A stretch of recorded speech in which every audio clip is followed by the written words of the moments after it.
हज़रत सुलेमान अलैहिस्सलाम को अल्लाह पाक ने ऐसी बादशाही अता फरमाई जो किसी को न मिली न मिलेगी। आप जिन्नात, इंसान, जानवर, परिंदे और हवा पर भी हुक्म चला सकते थे। आपके लश्कर में जन्नात, इंसान, परिंदे और दीगर मखलूक़ात शामिल थीं। अल्लाह ने आपको इल्म और हिकमत भी अता फरमाई थी। आपको जानवरों और परिंदों की ज़बान भी समझ आती थी। हुदहुद का अनोखा मिशन। एक दिन जब हज़रत सुलेमान अलैहिस्सलाम परिंदों का जायजा ले रहे थे तो हुदहुद नजर न आया। आपने सख्त नाराज़गी का इजहार किया और कहा, मैं उसे सख्त सजा दूंगा या ज़ब्ह कर दूंगा अगर कोई माकूल उज़र न लाया। थोड़ी देर बाद हुदहुद आया और उसने अर्ज़ की, आदम, मैं एक ऐसी कौम की खबर लाया हूँ जो सूरज को सजदा करती है। उनकी एक मालिका है जिसे हर तरह की नामतें मिली हैं और उसका तख्त बहुत अजीम है, मगर वो अल्लाह को छोड़कर सूरज की इबादत करते हैं। यहाँ हुदहुद की अक्लमंदी और बसीरत काबिल ज़िक्र है। इसने सिर्फ खबर ही नहीं दी बल्कि इस कौम के अकायद, तर्ज़ हुकूमत और मजहबी मामलात का तज्ज़िया भी किया। मलका बल्कीस और सबा की कौम। मलका बल्कीस डिस्पार्ड के इलाके की हुक्मरान थी। वो एक बावकार, अक्लमंद और हिकमत वाली खातून थी, मगर तौहीद से नाआशना थी। इसकी कौम सूरज प्रस्त थी। उनके यहाँ सोना, चांदी, हीरे, जवाहरात और माल व दौलत की फरावानी थी। उनके महलात शीशे, सोने और हीरे जवाहरात से मुज़ीन थे। हज़रत सुलेमान अलैहिस्सलाम का ख़त और सफ़ारतकारी।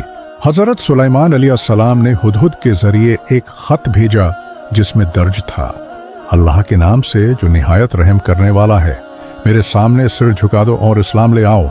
मलका बल्कीस ने ख़त पाकर फ़ौरन अपने वज़ीरों और सरदारों से मशूरा किया। इन सब ने जंग पर आमादगी ज़ाहिर की, मगर मलका ने दानिशमंदी से काम लिया और कहा, बादशाह जब किसी बस्ती में दाखिल होते हैं तो उसे तबाह कर देते हैं और इज्जत वालों को जलील कर देते हैं। लिहाजा उसने फैसला किया कि पहले हज़रत सुलेमान को कीमती तोहफ़े भेजे जाएं ताकि उनके इरादे को जांचा जा सके। तोहफे और हज़रत सुलेमान का इनकार। मलका बल्कीस के कासिद कीमती तोहफ़े लेकर हज़रत सुलेमान के दरबार में आए। उन तोहफ़े में सोना, चांदी, कीमती जवाहरात, खुशबुएं, खादमाएं और दीगर नवादिरात शामिल थे। मगर हज़रत सुलेमान ने सख्ती से फरमाया, क्या तुम मुझे माल से खुश करोगे? जो अल्लाह ने मुझे दिया है वो बेहतर है। तुम अपने तोहफे वापस ले जाओ। हम लश्कर लेकर आएंगे जिनका तुम मुकाबला नहीं कर सकोगे। तख्त लाने का मौजज़ा।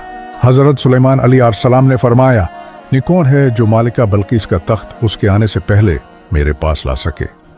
एक जिन ने कहा, हमें मजलिस खत्म होने से पहले ला सकता हूँ।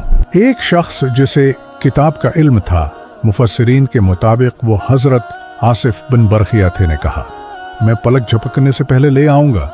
और अल्लाह के हुक्म से तख्त आन की आन में हाजिर कर दिया गया।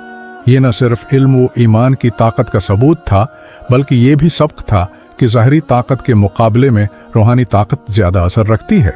मलका बल्कीस का आजमाइश में डालना। जब मलका आई तो हज़रत सुलेमान ने इसके तख्त में मामूली तब्दीलियां कर दें ताकि ये देखा जाए कि वो पहचानती है या नहीं। सवाल किया गया, क्या ये तुम्हारा ही तख्त है? उसने कहा, गुया कि ये वही है। ये उसकी अक्लमंदी थी कि उसने फौरी तौर पर झुटलाने या इकरार करने की बजाय दरमियानी बात कही ताकि सच्चाई की तरफ झुक सके। शीशे का फर्श और हकीकत का इंकिशाफ। फिर हजरत सुलेमान ने उसे एक शीशे के फर्श पर चलने को कहा। जब मलका ने नीचे देखा तो उसे लगा पानी है। उसने अपना दामन उठा लिया। तब हजरत सुलेमान ने फरमाया, ये शीशा है, पानी नहीं। ये उसकी हकीकत दिखाने का एक अंदाज था कि दुनिया की चमक दमक धोखा भी हो सकती है। मलका बल्कीस का इस्लाम कबूल करना। आखिरकार मलका बल्कीस ने कहा, ऐ मेरे रब, मैं सुलेमान के साथ अल्लाह रब्बुल आलमीन पर ईमान लाती हूँ। ये एक किफरिया कौम की बादशाह का तौहीद की रोशनी में दाखिल होना था, जो हजरत सुलेमान की दावत, हिकमत और मौजिज़ात का नतीजा था। एक, दाऊती दीन में हिकमत। हजरत सुलेमान ने गुस्से या ताकत से नहीं, हिकमत से दीन की दावत दी। 2, अक्लमंदी और तदब्बर। बल्कीस एक दाना हुक्मरान थी। उसने जल्दबाजी की बजाय मशूरे, तहकीक और खुद मुशाहदा किया। 3, इल्म की फजीलत, जिनके मुकाबले में किताब वाले की ताकत ने मौजिज़ा दिखाया। 4, तवादो और इनकिसारी। हजरत सुलेमान जैसे बादशाह ने अल्लाह की नामतों को फजल करार दिया اور شکر ادا کیا۔